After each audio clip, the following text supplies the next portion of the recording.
ఒక నిర్దిష్ట కోడ్ భాషలో గ్రోత్ అనే పదాన్ని IUXPSH రాస్తాను చూడడం ఇక్కడ.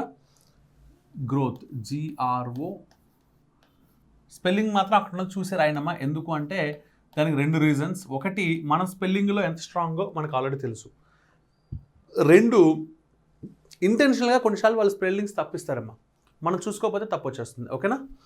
అక్కడ ఏమి చేయడమ్మా, IUXPSH. ఓకే. ఇప్పుడు అదే భాషలో యావరేజ్ అనే పదాన్ని ఎలా కోడ్ చేస్తారు? AVERAGE. అవునా? ఓకే. ఒకసారి దీనికి ఆన్సర్ చూసే ముందు సేమ్ ఆల్ఫాబెట్స్ ఉన్నాయా? లేవు. అంటే రీఅరేంజ్మెంట్ కాదు. Next one. సో ఇప్పుడు ఇది ఏమై ఉంటుంది అంటే ఒకసారి జాగ్రత్త చూడమ్మా. సో హెచ్కి +1 చేస్తే I. అవునా? టీకి +1 చేస్తే U. డబ్ల్యూకి +1 చేస్తే X. ఓకి +1 చేస్తే P.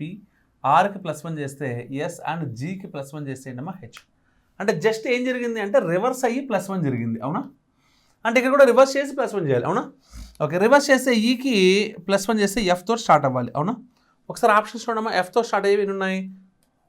ఈ 3 ఆప్షన్స్ ఉన్నాయి. ఇలా చేసేటప్పుడు 2-3 పాయింట్స్ గుర్తుపెట్టుకోవాల్సింది అంటే, ఒకటి మొత్తం చేసేసి అందులో ఏది ఉందో వెతుక్కోవడం. 2, సార్ FH అని చోట్ల కామన్గా ఉంది. అంటే 3వ లెటర్ ఏనా బీనా అనేది డిసైడ్ చేద్దాం. 3వ లెటర్ అంటే ఏనే కదా, దాన్ని +1 చేస్తే ఏమొస్తుంది? బి. అంటే ఏతో ఉన్న ఈ ఆప్షన్ స్ట్రైక్అవుట్ చేసా. ఇక్కడ 4వ ఆర్డర్ ఏంటమ్మా? 4వ లెటర్ ఆర్ ఉంది, ఇక్కడ ఏముందమ్మా? ఎస్ ఉంది. అంటే 4వ లెటర్తో ఆన్సర్ వచ్చేస్తుంది. 4వ లెటర్ అంటే ఇదేగా. అంటే ఆర్కి +1 చేస్తే ఎంతమ్మా?